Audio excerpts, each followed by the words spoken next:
भोलेनाथ, आप कहाँ जा रहे हैं? मैं पृथ्वी भ्रमण पर जा रहा हूँ। मैं भी आपके साथ चलूंगी। लेकिन देवी, आप चलकर क्या करेंगे? वो मैं नहीं जानती, बस मुझे भी आपके साथ जाना है। देवी पार्वती नहीं मानी और वो भी उनके साथ चली गई। घूमते घूमते पार्वती जी को भूख लगने लगी। वो महादेव से बोली, महादेव, मुझे भूख लगी है, मुझे खीर खांड का भोजन करना है। ये सुनकर वो थोड़े आगे आए। उन दोनों ने आम इंसान का भेष ले लिया। शिव जी ने एक बड़े से घर का दरवाजा खटखटाया, जहाँ से एक सेठानी बाहर निकली। कहिए, क्या चाहिए? हमें खीर खांड का भोजन करना है। खीर खांड का भोजन करना है तो अपने घर जाकर खाओ, मेरे यहाँ क्यों मांगने चले आए? यहाँ क्या मैंने कोई भंडारा खोला हुआ है? ये कहकर सेठानी ने दरवाजा बंद कर लिया। कुछ आगे चलने पर उन्हें एक गरीब बुढ़िया मिली। उसने पूछा, बताइए महाराज, आपको क्या चाहिए? हमें खीर और खांड का भोजन करना है। अच्छा अच्छा, आप भीतर आइए और बैठ जाइए। उन्हें अपनी झोपड़ी में बिठाकर वो रसोई में गई, लेकिन रसोई में अन्न का दाना भी नहीं था। वो बुढ़िया माई कहीं जाने लगी तब शिव जी बोले, बुढ़िया माई, आप कहाँ जा रही हैं? मैं दूध, चावल और खांड लेने जा रही हूँ। उसकी जरूरत नहीं है, आप अपनी रसोई में देखिए, वहाँ सब है। नहीं, मैं अभी रसोई से आई हूँ, वहाँ कुछ भी नहीं है। इनके कहने पर आप एक बार जाइए तो माई। बुढ़िया माई वापस से रसोई में गई, जहाँ सब सामान था। ये देख बुढ़िया माई हैरान रह गई।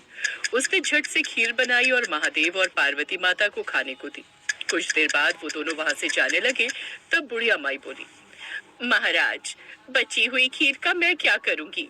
मेरे घर में तो कोई नहीं है उसे खाने वाला। मैंने जितनी खानी थी खा ली। ये सुनकर महादेव बोले, माई, अपनी आंखें बंद करो।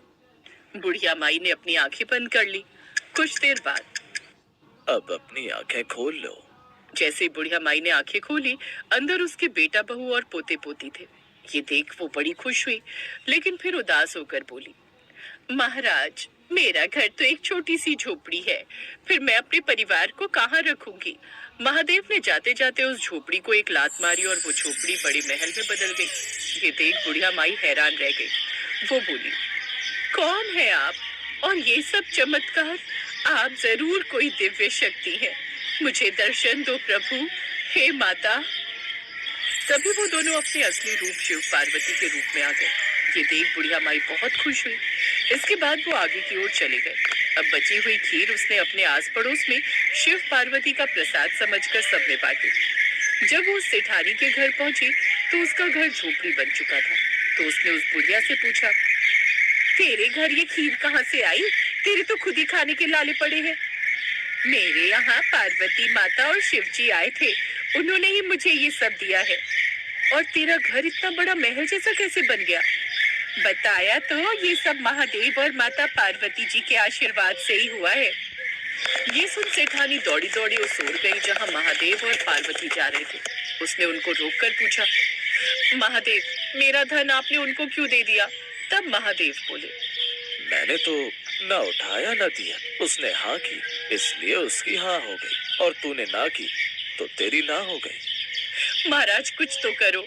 तब महादेव बोले, जा, काम तेरा रुकेगा नहीं, धन तेरा जुड़ेगा नहीं। ये कहकर महादेव वहां से चले गए और सेठानी अब दिन रात मजदूरी करती रहती, लेकिन फिर भी उसकी कमाई कहीं ना कहीं खत्म हो जाती। उधर बुढ़िया माई, जिसके पास आज तक कुछ नहीं था, वो अपनी नेकी के कारण अब काफी अमीर हो गई थी और उसके पास उसका भरा पूरा परिवार भी था, जिसके साथ वो खुशी खुशी रहने लगी।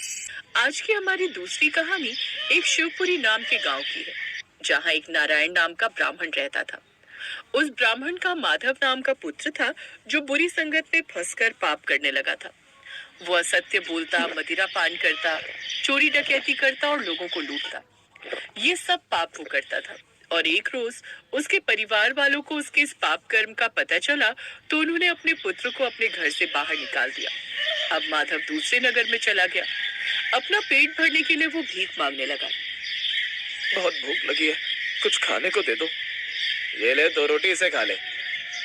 अब वो इसी तरह हर रोज भीख मांगता, लेकिन जो पाप उसने किए थे, उसके फल स्वरूप उसके शरीर में कोढ़ निकल आया। उसके शरीर के अंग गलने और सड़ने लगे, जिससे वो अत्यंत दुखी रहने लगा। अब वो एक नदी किनारे एक कुटिया बनाकर उसमें रहने लगा। एक रोज बड़ी प्यास लगी है, नदी से मटके में पानी भर कर ले आता हूँ। अब ऐसे ही वो हर रोज करता, नदी से मटके में पानी भर कर ले आता, जिससे कुछ पानी रास्ते में एक शिला पर गिर जाता। ऐसे ही एक रोज वो जल भर कर लाया और शिला पर रखा ही कि तभी उसके प्राण निकल गए। फिर आकाश से एक विमान आया और उसमें से दूत बाहर आए। तभी वहां शिव दूत आए और उन दूतों से बोले, ठहरो, तुम इसे नहीं ले जा सकते। ये नर्क का नहीं बल्कि शिवलोक का अधिकारी है। इसने सारी उम्र बड़े पाप किए। इसके पाप कर्मों के फल स्वरूप इसके परिवार ने भी इसे त्याग दिया, इसीलिए ये नर्क योग्य है। हम सब जानते हैं, लेकिन इसके सभी पाप धुल चुके हैं। जाने अनजाने में ही सही इसने इस वृक्ष के नीचे दबी शिला को जला दिया। ये कोई साधारण शिला नहीं बल्कि शिवलिंग है। साथ ही इस वृक्ष के नीचे महादेव और मां पार्वती की मूर्ति भी है, जिसकी जाने अनजाने इसने पूजा की है। इसीलिए अब ये यमलोक का नहीं बल्कि शिवलोक का अधिकारी बन गया है। आज की हमारी तीसरी कहानी इस प्रकार है। एक बार की बात है, एक रोज शिव और पार्वती पृथ्वी लोक पर भ्रमण के लिए निकले हुए थे। माँ पार्वती ने देखा कि चारों ओर सूखा पड़ा हुआ था और हर तरफ हाहाकार मची हुई थी। लोगों को पानी पीने को नहीं मिल रहा था। एक बूढ़ा आदमी प्यास से तड़प रहा था। पानी, पानी, पानी। प्यास से तड़पते हुए उस बूढ़े आदमी की मौत हो गई। नहीं नहीं बाबा, आप हमें छोड़कर क्यों चले गए? हे भोलेनाथ, ये कैसी सजा मिल रही है हमें, जो पानी की बूंद बूंद के लिए भी तरसना पड़ रहा है। ये सब लोग कितने दुखी हैं, इन्हें कितने कष्ट है। फिर वो कुछ दूरी पर और आगे चले, तभी माँ पार्वती की नजर एक किसान पर गई जो कड़ी धूप में भी हल जोत रहा था। ये देख माँ पार्वती ने शिव जी से कहा, स्वामी, जहाँ मनुष्य को पीने का पानी तक नहीं मिल रहा है, वहीं ये बेचारा किसान इतनी कड़ी धूप में इतनी मेहनत कर रहा है। इसके पीछे इसका एक तात्पर्य है देवी। वह ये कार्य इसीलिए कर रहा है ताकि खेत जोतने की उसकी ये आदत छूट ना जाए। कैसा तात्पर्य स्वामी? उस मनुष्य को देख माँ पार्वती को उन पर दया आ गई और उन्होंने उसकी मदद करने की सोची। स्वामी, सब प्यास के मारे इतने तड़प रहे हैं, फिर आप वर्षा क्यों नहीं कर देते? नहीं देवी, अभी वो समय नहीं आया है। जैसे ही वो समय आएगा, हम वो कार्य भी अवश्य करेंगे। भोलेनाथ ऐसे तो मानेंगे नहीं। तभी माँ पार्वती को एक युक्ति सूझी। उन्होंने भोलेनाथ से कहा, स्वामी, आपने भी तो बहुत समय से अपना शंख नहीं बजाया, कहीं ऐसा ना हो कि आप भी अपना शंख बजाना भूल जाएं। तुम सत्य कहती हो देवी, हम अभी अपना शंख बजा देते हैं। कहीं ऐसा ना हो कि हम भी शंख बजाना भूल ही जाएं।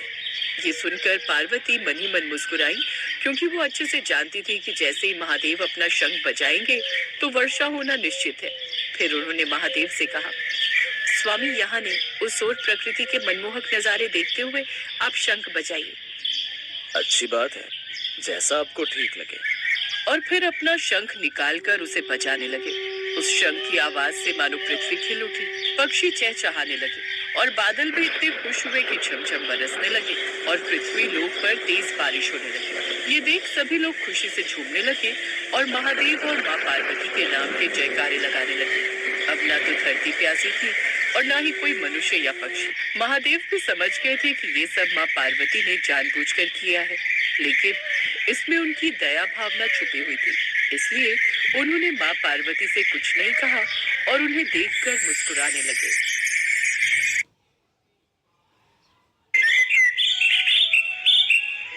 माँ पार्वती ने भगवान शिव से एक प्रश्न पूछा, जिसके बाद भोलेनाथ ने एक कथा सुनाई और अमर हो गया कबूतर का जोड़ा। उसी अमर कथा से जुड़ी है ये पौराणिक कथा। एक बार नारद मुनि कैलाश पर्वत पर भगवान शिव से मिलने पहुँचे।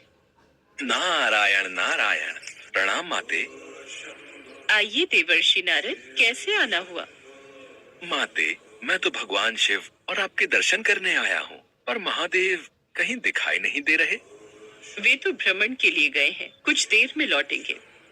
देवर्षि नारद माँ पार्वती से वार्तालाप करने लगे। तभी उन्होंने माँ पार्वती से पूछा, माते, क्या आप अमर कथा के बारे में जानती हैं? अमर कथा? वो कौन सी कथा है? उसके बारे में तो मैं नहीं जानती।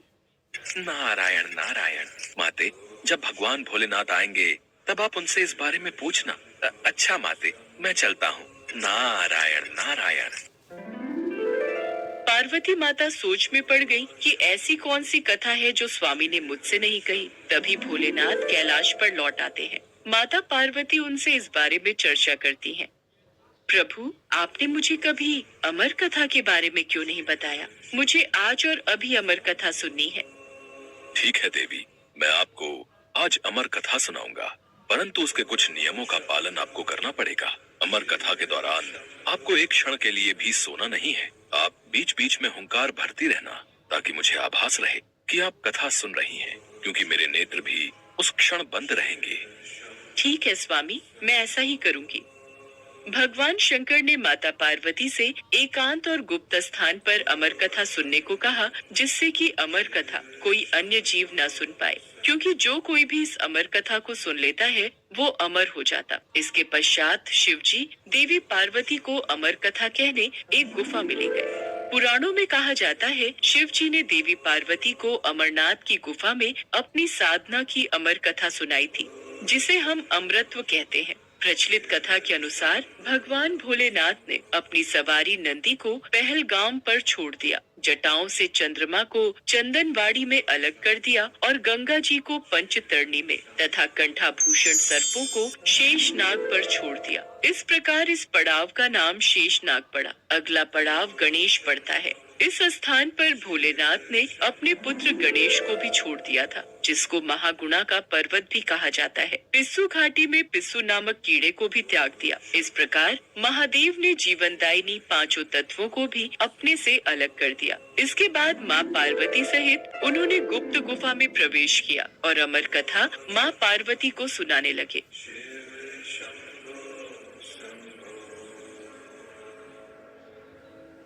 पर कथा सुनते सुनते देवी पार्वती को नींद आ गई और वो सो गईं, जिसका शिव जी को पता नहीं चला। भगवान शिव अमर होने की कथा सुनाते रहे। उस समय 2 सफेद कबूतर शिव जी से कथा सुन रहे थे और बीच बीच में गूं गूं की आवाज निकाल रहे थे। शिव जी को लगा कि माता पार्वती कथा सुन रही हैं और बीच बीच में हुंकार भर रही हैं। इस तरह दोनों कबूतरों ने अमर होने की पूरी कथा सुन ली थी।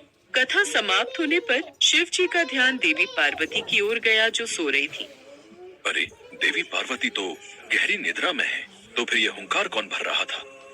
अचानक महादेव की दृष्टि अमर कथा को सुनते उन कबूतरों पर पड़ी, तो वे क्रोधित हो गए और उन्हें मारने के लिए आगे बढ़े। मेरे क्रोध से तुम दोनों को कोई नहीं बचा सकता। तुम्हें इसका दंड अवश्य मिलेगा। हे प्रभु, हमें क्षमा कीजिए। हमने अनजाने में ही भूल की, और हमने आपसे अमर होने की कथा सुनी है। यदि आप हमें मार देंगे तो अमर होने की ये कथा झूठी हो जाएगी। इस पर भगवान शिव का क्रोध शांत हो गया। प्रभु, इन दोनों का इसमें कोई दोष नहीं। मैं गहरी निद्रा में सो गई थी। मैंने आपके आदेश का पालन नहीं किया, इसलिए इन दोनों को क्षमा कर दीजिए। भगवान शिव जानते थे कि अनजाने ही सही पर कबूतरों ने अमर कथा को सुन लिया था, इसलिए वे दोनों अमर हो चुके हैं। इस पर महादेव ने कबूतरों को जीवित छोड़ दिया। भगवान शिव के आशीर्वाद से वो कबूतर का जोड़ा अजर अमर हो गया।